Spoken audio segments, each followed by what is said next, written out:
Bispera ng bagong taon noon at ang pinaka-prestihiyosong restaurant sa Madrid ay puno ng mga bisitang nakaayos, ng elegante at handang salubungin ang paparating na taon. Dumating si Lucia Reyes, isang 42 taong gulang na CEO na namumuno sa isa sa pinakamalalaking tech company ng Spain, mag-isa. Suot niya ang isang dumadaloy na pulang bestidang seda at may hawak na isang mamahaling Hermes bag na nagkakahalaga ng 15,000 euro. 2 buwan na ang nakalipas nang magpareserba siya, ngunit paglapit niya sa Maitre d', sinalubong siya nito ng alanganing ngiti at ipinaliwanag na ang kanyang mesa ay nagkamaling naibigay sa iba. Habang tinitingnan niya ang siksikang bulwagan ng kainan, naramdaman niyang maraming mata ang nakatuon sa kanya. Nilamon siya ng matinding hiya. Sa kabila ng pagiging isa sa mga pinakamaimpluwensyang negosyante sa Spain at namumuno sa kumpanyang nagkakahalaga ng 2 bilyong euro, sa sandaling iyon ay pakiramdam niya'y nag-iisa siya, mas maliit kaysa dati. Namuo ang luha sa kanyang mga mata at handa na sana siyang umalis nang mapansin niya ang isang lalaking nakatayo sa likod ng silid. Suot ng lalaki ang isang unipormeng may mantsa ng grasa at malinaw sa kanyang mga kamay na sanay siya sa pagkukumpuni ng makina. Sa tabi niya ay may isang batang babae na nakalilang damit.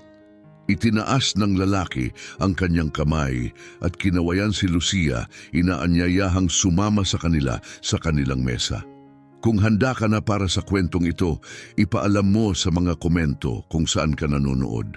Si Lucia ay isinilang sa isang mayamang pamilya ng mga negosyante sa Madrid na yumaman sa industriya ng tela nung umuunlad ang ekonomiya ng Spain noong dekada 60.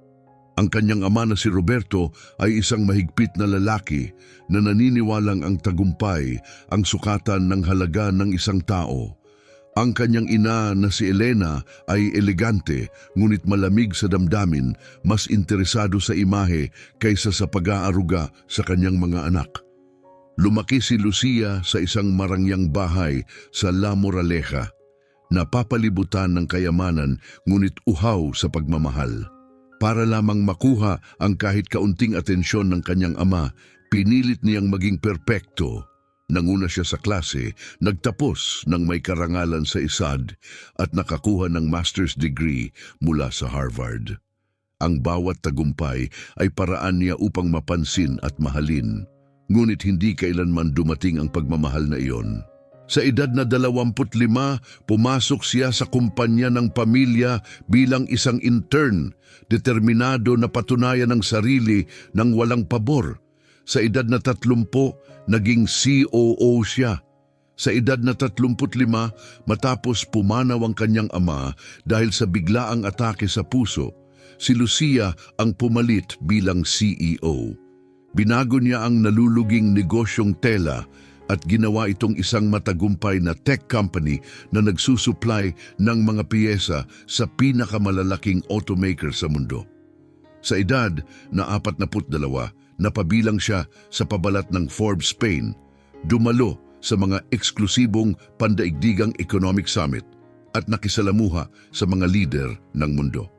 Ngunit gabi-gabi, sa kanyang pagbabalik sa penthouse na may 200 metro kwadrado na tanaw ang Castellana, katahimikan lamang ang kanyang nadatnan.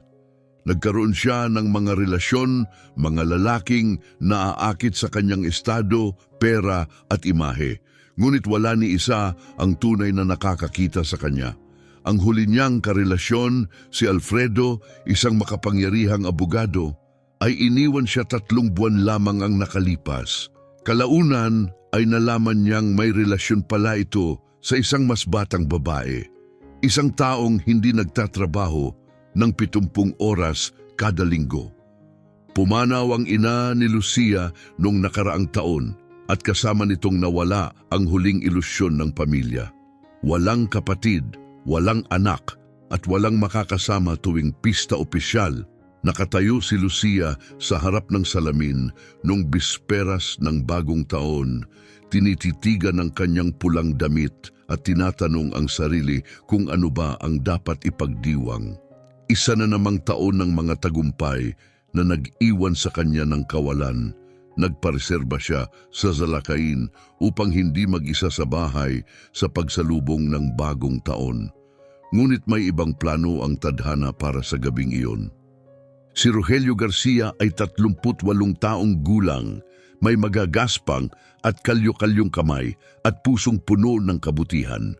Lumaki siya sa Seville, napapalibutan ng samyo ng mga bulaklak ng kahel at himig ng flamenco. Nagtatrabaho sa konstruksyon ang kanyang ama at naglilinis naman ng bahay ang kanyang ina sa mayamang lugar ng Triana. Hindi natapos ni Rogelio ang high school. Nang mamatay ang kanyang ama sa isang aksidente sa trabaho, 16 na taong gulang pa lamang siya. Huminto siya sa pag-aaral upang suportahan ang kanyang pamilya. Nagsimula siyang magtrabaho sa isang lokal na talyer at agad niyang natuklasan ang kanyang talento sa pagkukumpuni ng makina. Sa edad na 20, lumipat siya sa Madrid upang maghanap ng mas magagandang oportunidad. Nagtrabaho siya sa iba't ibang pagawaan, laging maaga kung dumating at huling umuuwi.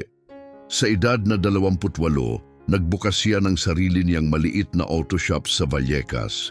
Pinondohan ng kanyang ipon at isang utang na inabot ng 10 taon bago niya nabayaran. Hindi man siya yumaman, nagbigay naman ito sa kanya ng mas mahalagang bagay, ang dangal ng pagbuo ng sariling pangarap. Pinagkakatiwalaan siya ng mga kliyente dahil sa kanyang katapatan at husay. Sa edad na 30, nakilala niya si Clara, isang mabait at masayahing guro sa elementarya. Dinala ni Clara ang kanyang lumang Seat Ibiza sa talyer isang araw at doon siya nahulog ang loob kay Rogelio habang ipinapaliwanag nito ang mga problema ng sasakyan. Ang kanilang buhay sa isang simpleng 60 metrong kwadradong apartment ay payak ngunit puno ng saya. Nagkaroon sila ng anak na babae, si Valeria, na nagmana ng maamong mga mata ng kanyang ina at masiglang ugali ng kanyang ama. Sa loob ng 5 magagandang taon, nakuha ni Rogelio ang lahat ng kanyang pinangarap. Ngunit nagkasakit si Clara. Unti-unting pumasok ang kanser sa kanilang buhay at kinuha siya makalipas lamang ang 18 buwan. Bigla siyang naiwan bilang nag-iisang ama ng isang 6 na taong gulang na bata na paulit-ulit nagtatanong kung kailan babalik ang kanyang ina. 2 taon na ang lumipas mula nang pumanaw si Clara. 2 taon na natutunan ni Rogelio na gampanan ang lahat ng papel. Siya na ang naging ina at ama, natutong magluto, magtirintas ng buhok ni Valeria at yakapin siya tuwing umiiyak sa gabi. Itinago niya ang sarili niyang sakit upang manatiling matatag para sa kanyang anak. Noong bisperas ng bagong taon na iyon, nagpasya siyang bigyan ng isang espesyal na alaala ang kanyang anak. Dinala niya si Valeria sa Zalacain, ginastos ang karaniwang kinikita niya sa loob ng 1 linggo upang makalikha ng isang magandang alaala. Hindi niya kailanman inakala na ang gabing iyon na inialay lamang niya para sa kanyang anak ay tuluyang magbabago sa takbo ng kanyang buhay. Pagpasok pa lamang ni Lucia sa mga pintuan ng restaurant, agad na siya'y napansin ni Rogelio. Hindi lamang dahil kahanga-hanga siya sa pulang bestidang perpektong bumabagay sa kanyang katawan, o dahil sa taglay niyang tahimik na awtoridad ng isang taong sanay na nasa kanyang mga kamay ang mundo. Hindi. Napansin niya siya dahil sa tingin sa kanyang mga mata. Isang tinging nakikita niya tuwing umaga kapag tinitingnan niya ang sarili sa salamin bago pumasok sa trabaho. Isa itong malinaw na anyo ng malalim na kalungkutan, ang uri ng kalungkutang nagtatago sa likod ng mga ngiti, naninirahan sa pagitan ng mga tao kahit napapalibutan ka ng karamihan. Mula sa kanilang mesa, nakita ni Rogelio ang lahat ng nangyari sa pagitan ni Lucia at ng Maitre D. Napanood niya kung paanong nagbigay ang lalaking nakatuksedo ng huwad at paumanhing ngiti at kunwaring sinusuri ang isang listahang tiyak ay kabisado na niya. Nakita niya kung paano naniga si Lucia na parabang tinamaan ng isang suntok na walang ibang nakapansin. At napansin niya kung gaano niya pinilit panatilihin ang kanyang dignidad kahit tila may nababasag sa kanyang kalooban. Para sa iba, isa lamang itong simpleng pagkakamali sa reserbasyon. Ngunit para kay Rogelio, malinaw ang ibig sabihin, hindi ito tungkol sa mesa. Ito ay tungkol sa pagiging isinasantabi, sa pakiramdam na parang hindi ka talaga nakikita ng kahit sino. Marahang hinila ni Valeria ang manggas ng kanyang ama at nagtanong kung sino ang babaeng nakamagandang pulang damit, ang mukhang prinsesa mula sa kanyang paboritong kwento. Sumagot si Rogelio na hindi niya alam, ngunit tila napakalungkot ng babae. Sa inosenteng habag na tanging mga bata lamang ang may kakayahan, tumingala si Valeria sa kanyang ama at nagsabi, "Kung ganoon, imbitahin natin siyang umupo sa atin. Walang dapat malungkot sa bisperas ng bagong taon, lalo na ang may suot ng isang mahiwagang damit." Napahinto si Rogelio. Alam niya kung anong uri ng mundo ang kinabibilangan ng babaeng iyon. Mayaman, pino, makapangyarihan. Isang mundong malayo sa kanya kung saan ang mga lalaking tulad niya ay madalas hindi napapansin o minamaliit. Sigurado siyang maaaring baliwalain lamang siya nito o bigyan ng malamig at mapanghusgang ngiti. Isang ngiting mas masakit pa kaysa tahasang pagtanggi. Ngunit tumingin siya sa kanyang anak, ang mukha nitong may pekas na puno ng liwanag at katapatan, at naalala niya ang palaging sinasabi ni Clara. Walang bayad ang kabaitan, pero kaya nitong baguhin ang lahat. Kahit ang pinakamaliit na kilos ay maaaring gawing bagong simula ang pinakamadilim na sandali ng isang tao. Kaya tumayo siya, pakiramdam niya'y lahat ng mata sa silid ay nakatuon sa kanya. Bigla niyang napansin ang kanyang damit pang trabaho na may mga mantsang hindi na tuluyang maalis at ang maiitim na guhit sa ilalim ng kanyang mga kuko, bakas ng maraming taon ng paghihirap. Hindi siya kabilang sa ganitong klasing lugar kung saan ang presyo ng isang bote ng alak ay mas mahal pa sa kinikita niya sa isang araw. Ngunit wala na itong halaga ngayon. May pinaalala sa kanya ang kanyang anak. Mas mahalagang maging mabuting tao kaysa mapasama sa isang marangyang lipunan. Itinaas ni Rogelio ang kanyang kamay at marahang kinawayan ang babaeng handa ng umalis, tahimik na inaanyayahan itong sumama sa kanila. Napatigil si Lucia, malakas ang tibok ng kanyang puso. Sa una, inakala niyang nagkakamali siya, na baka may iba itong tinatawag isang taong mas angkop sa makintab at elitistang kapaligirang iyon. Ngunit siya mismo ang tinitingnan nito, mainit ang ngiti, walang inaasahan.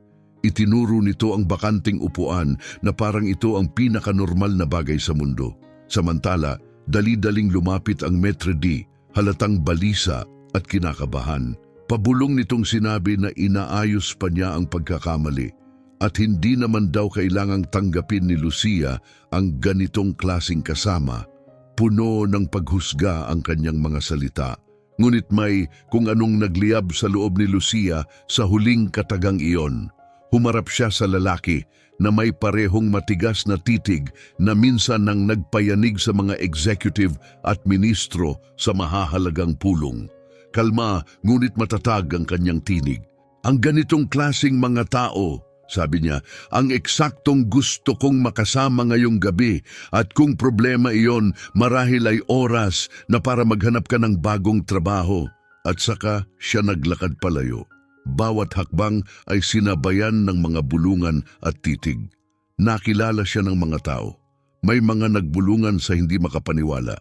Si Lucia Reyes, ang reyna ng teknolohiya ng Spain, ang babaeng nasa pabalat ng Forbes, ay tumatawid sa silid upang umupo kasama ang isang mekaniko at ang kanyang anak. Ngunit sa unang pagkakataon, matapos ang maraming taon, Wala siyang pakialam sa iniisip ng iba. Ang mahalaga ay ang kabaitan sa mga mata ng lalaking nag-alok sa kanya ng upuan nang wala ng iba pang gumawa nito. Ang mahalaga ay ang maliwanag at mausisang mukha ng isang batang babae na tumingin sa kanya na para bang siya ay reyna. Binati siya ni Rogelio sa pamamagitan ng isang pakikipagkamay, matatag, tapat at totoo. Matagal na mula nang maramdaman ni Lucia ang isang haplos na hindi pinag-isipan, hindi estratehiko o hindi para lang magpakitang gilas. Ipinakilala ni Rogelio ang sarili at ang kanyang anak ng walang anumang ilang, walang pagtatangkang alamin kung sino siya o ano ang kanyang ginagawa. Pagkatapos ay simple niyang tinanong, "Gusto mo ba ng pulang alak o puti?" Hindi siya sinuyo. Hindi siya tinanong tungkol sa kanyang trabaho o kasikatan. Hindi siya umastang may hinihiling. Tinanggap lamang niya siya bilang isang tao sa kapwa-tao. Nag-aalok lamang ng isang upuan at kaunting init sa isang malamig at malungkot na gabi. Si Valeria ang tuluyang nagbasag ng yelo. Sa tapat na kuryosidad na tanging mga bata lamang ang may taglay, tumingala siya kay Lucia at sinabi na ang kanyang damit ang pinakamaganda na kanyang nakita. Mas maganda pa raw kaysa sa suot ng mga prinsesa sa Disney. Pagkatapos ay nagtanong siya, malaki ang mga mata, kung si Lucia ba ay isang tunay na prinsesang nagmula sa isang malayong kastilyo. At may kung anong lumambot sa loob ni Lucia, isang bahagi ng kanyang puso na matagal nang nakalimutan at nagyelo. Unti-unti itong natunaw doon mismo sa simpleng mesa, kasama ang isang mekaniko at ang kanyang anak na nakakita sa kanya, hindi bilang CEO, hindi bilang isang tanyag na tao, kundi bilang isang tao. Napatawa si Lucia, isang tunay na tawa, buo at malaya, nagmula sa isang bahagi ng kanyang sarili na matagal na niyang hindi nararamdaman.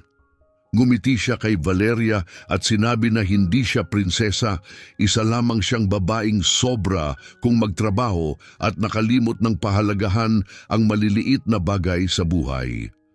Ang hapunang iyon ay naging isang karanasang hindi niya kailanman inakalang mangyayari.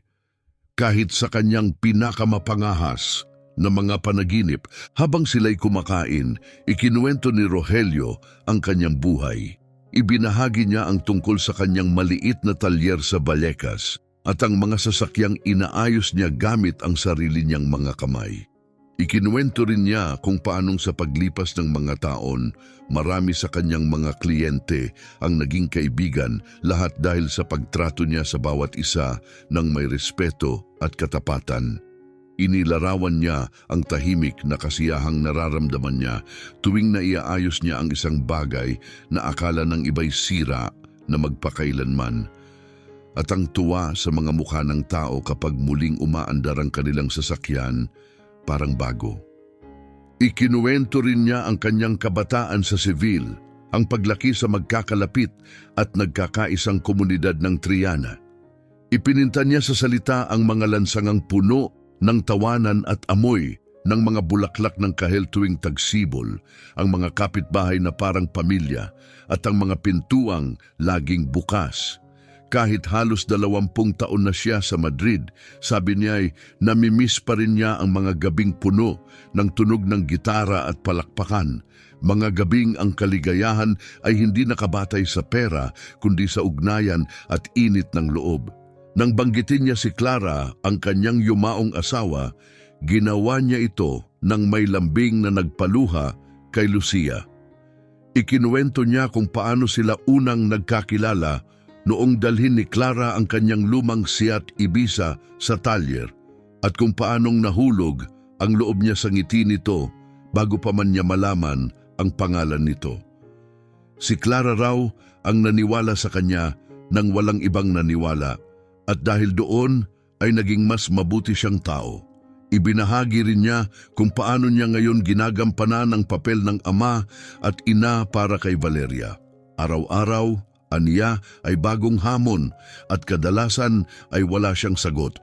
Ngunit nagpapatuloy siya dahil karapat-dapat si Valeria sa lahat ng kaya niyang ibigay. Kahit oras, pagmamahal at presensya lamang iyon. Nakangiti si Valeria habang ipinapakita kay Lucia ang kanyang mga guhit sa paaralan. Puno ang mga iyon ng makukulay na pintura, malalaking dilaw na araw at isang figurang may mga pakpak. Ipinaliwanag niya na parang karaniwang bagay lamang na iyon daw ang kanyang mami na nagbabantay sa kanya mula sa langit. Ikinuwento rin niya ang tungkol sa kanyang imahinasyong pusa na si Prince na nagtataboy sa mga halimaw na minsan ay dumadalaw sa kanyang mga panaginip. Pagkatapos may inosenteng pagtataka, tinanong niya si Lucia kung may alaga rin ba siya o mga imahinasyong kaibigan. Nagulat si Lucia sa sarili niyang sagot. Ikinuwento niya ang aso niya nung bata pa siya, isang Cocker Spaniel na kulay kanela na pinangalanan niyang Canela. Si Canela ang naging pinakamalapit niyang kaibigan sa isang malaki at tahimik na mansyon kung saan laging abala ang kanyang mga magulang at bihira ang lambing. Ang munting asong iyon, ang tanging kaibigan niya sa isang tahanang maganda, ngunit malamig ang pakiramdam. Sa unang pagkakataon, matapos ang napakahabang panahon, hindi iniisip ni Lucia ang trabaho. Wala siyang inaalalang pulong, deadline, desisyon sa negosyo o walang katapusang email sa kanyang inbox.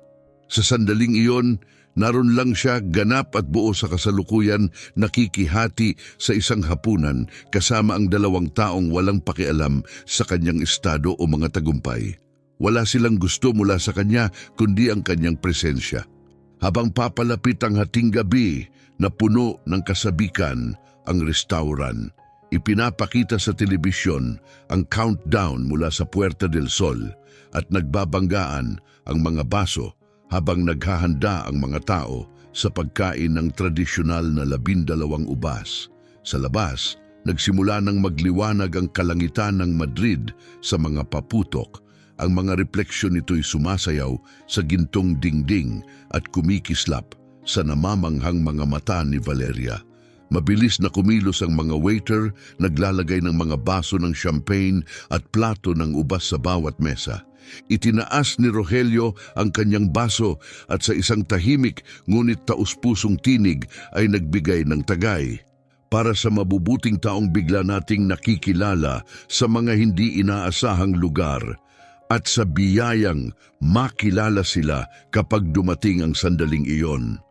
Ibinangga ni Lucia ang kanyang baso sa kanya, dama ang bigat at ganda ng mga simpleng salitang iyon. Mas mahalaga pa ang mga ito kaysa sa anumang talumpating narinig niya sa mga formal na gala o business conference.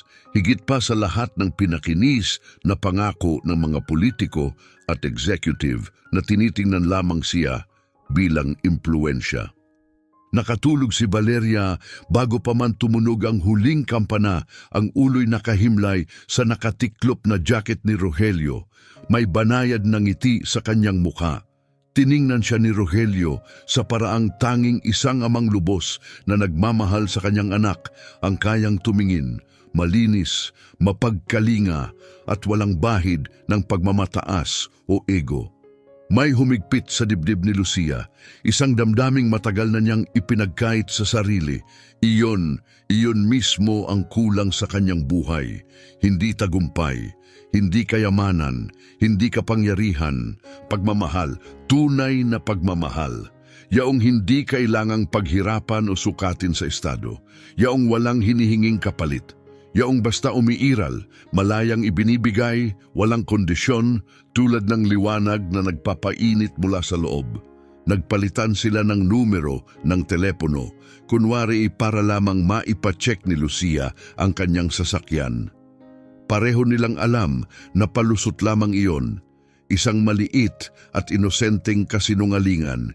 Isa sa mga matatamis na kasinungalingang minsan ay nagiging simula ng isang pambihirang kwento. Isang kwentong maaaring magbago ng dalawang buhay magpakailanman.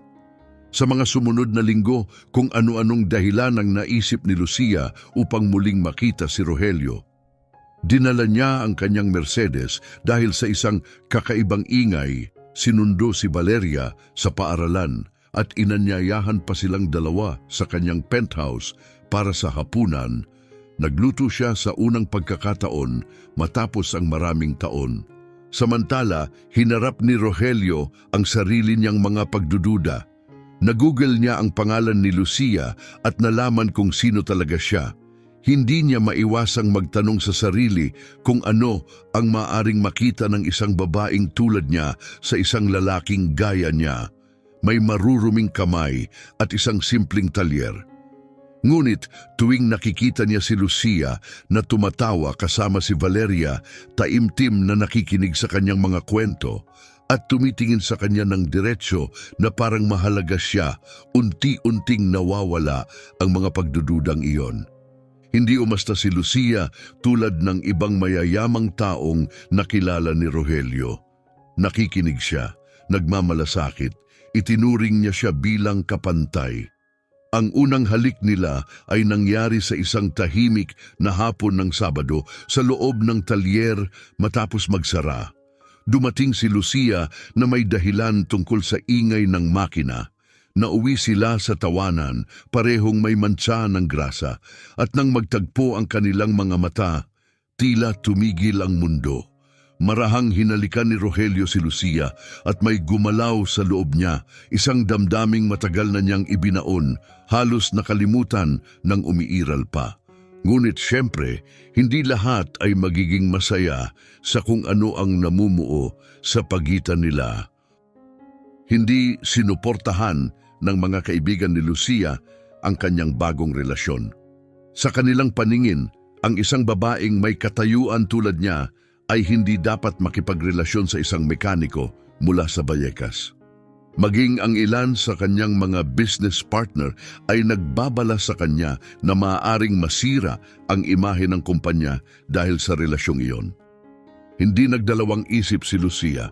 Sinabi niya sa kanila ng diretsahan kung saan sila maaaring pumunta. Ang kanyang pribadong buhay ay kanya lamang, at kung may problema ang sino man sa taong pinili niyang mahalin, malaya silang bawiin ang kanilang puhunan at maghanap ng ibang mapaglalagyan nito. Hindi rin nakaligtas si Rogelio sa presyon.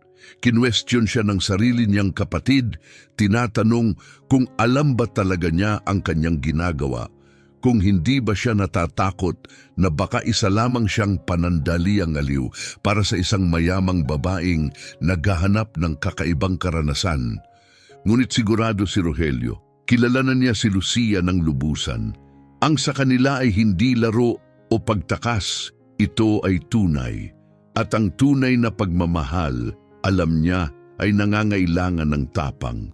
Isang taon matapos ang di malilimutang bisperas ng bagong taon na iyon, ikinasal sina Lucia at Rogelio. Hindi sa isang marangyang katedral na puno ng daan-daang bisita. Hindi rin sa isang disenyong bestida na nagkakahalaga ng napakalaking halaga. Ang kanilang kasal ay ginanap sa looban ng talyer ni Rogelio. Si Valeria mismo ang nagdekorasyon, nagsabit ng maliliit na ilaw at nag-ayos ng mga bulaklak sa buong paligid na may saya ng isang bata.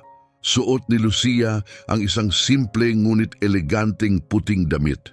Nagsuot si Rogelio ng suit, ang kauna-unahang suit na pag-aari niya. Si Valeria nagniningning sa tuwa at pagmamalaki ang nagsilbing maid of honor. At ang kanyang kaligayahan ang nagbigay liwanag sa buong lugar.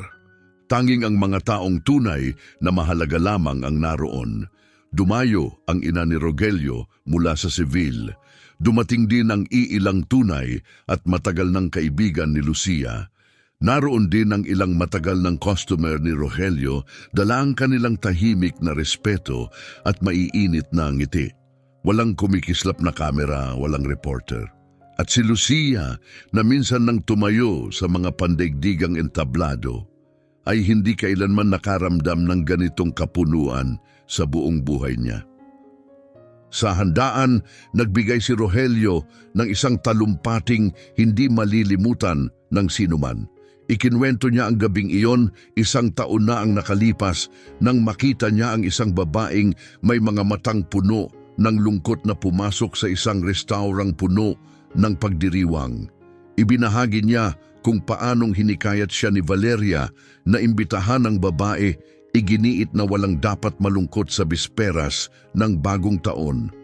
Ipinaliwanag niya kung paano ang maliit at biglaang kilos ng habag na iyon ang naging pinakamalaking biyaya ng kanyang buhay.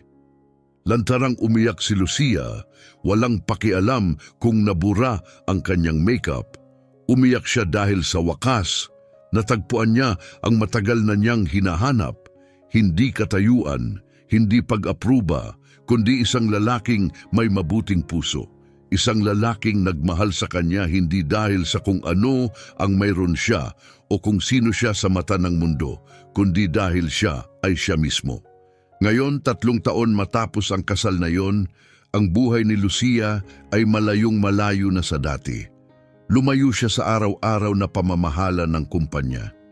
Dahil sa inspirasyon mula sa nakaraan ni Rogelio, nagtatag siya ng isang foundation na tumutulong sa mga kabataang kapuspalad upang matuto ng praktikal na kasanayan at mga hanap buhay. Patuloy pa ring nagtatrabaho si Rogelio sa kanyang talyer. Hindi niya kailanman ninais na palakihin ito ng husto. Minsan, sumasama si Lucia sa kanya, inaabot ang mga gamit, tumatawa habang may grasa ang kanyang mga daliri. Lumalabas na mahusay pala siya sa pagpapalit ng gulong. 11 na ngayon si Valeria at may nakababatang kapatid na babae na nagngangalang Clara, 2 taong gulang. Pinangalan mula sa inang hindi niya kailanman nakilala. Kapag tinatanong si Valeria tungkol sa kanyang pamilya, buong pagmamalaki niyang sinasabi na ang kanyang ama ay nag-aayos ng mga sasakyan at ang kanyang ina, si Lucia, ay dating isang malungkot na prinsesa hanggang sa araw na matagpuan niya sila. Ngayon, anya, ang kanyang ina ang pinakamasayang prinsesa sa buong mundo. Tuwing bisperas ng bagong taon, bumabalik ang pamilya sa restaurang Zalakain. Paraan nila iyon ng pag-alala sa gabing nagbago ang lahat.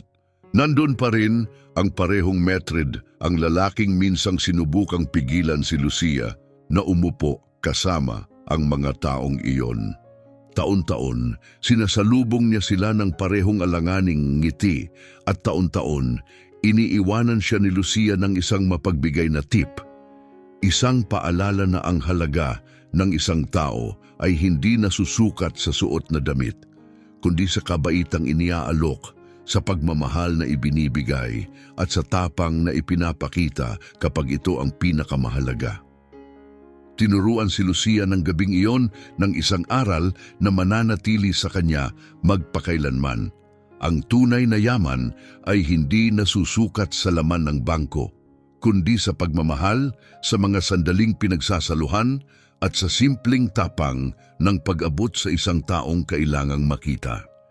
Ipinapaalala ng kwentong ito ang isang katotohanang madalas nating nakakalimutan. Ang kalungkutan ay walang pakialam sa pera o kapangyarihan. Nasa kanya na ang lahat ng material na kayang ibigay ng buhay. Ngunit walang saysay ang lahat ng iyon kung walang taong tunay na nakakakita sa iyo. Kaunti lamang ang mayroon si Rogelio, ngunit ang taglay niya ay hindi matatawaran. Isang mabuting puso at ang tapang na mamuhay ayon dito. At si Valeria, marunong higit pa sa kanyang edad, ay nagpaalala sa ating lahat na minsan, ang pinakadalisay na karunungan ay nagmumula sa pinakamaliit na tinig. Ang kanyang banayad na mungkahi ang tuluyang nagbago ng 3 buhay magpakailanman. Ang ginawa ni Rogelio, maliit, hindi planado at walang hinihinging kapalit, ay patunay na ang kabaitan ay may kapangyarihang hubugin ang tadhana. Hindi niya kilala si Lucia. Wala siyang intensyong makuha.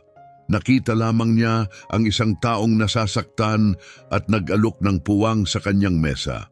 At si Lucia, ipinakita niya sa atin na hindi kailanman huli ang lahat. Hindi pa huli upang isulat muli ang iyong kwento. Piliin ang pagmamahal kaysa kalungkutan, unahin ang mga tao kaysa tubo, ipagpalit ang palakpakan sa tawanan at ang prestihiyo sa presensya.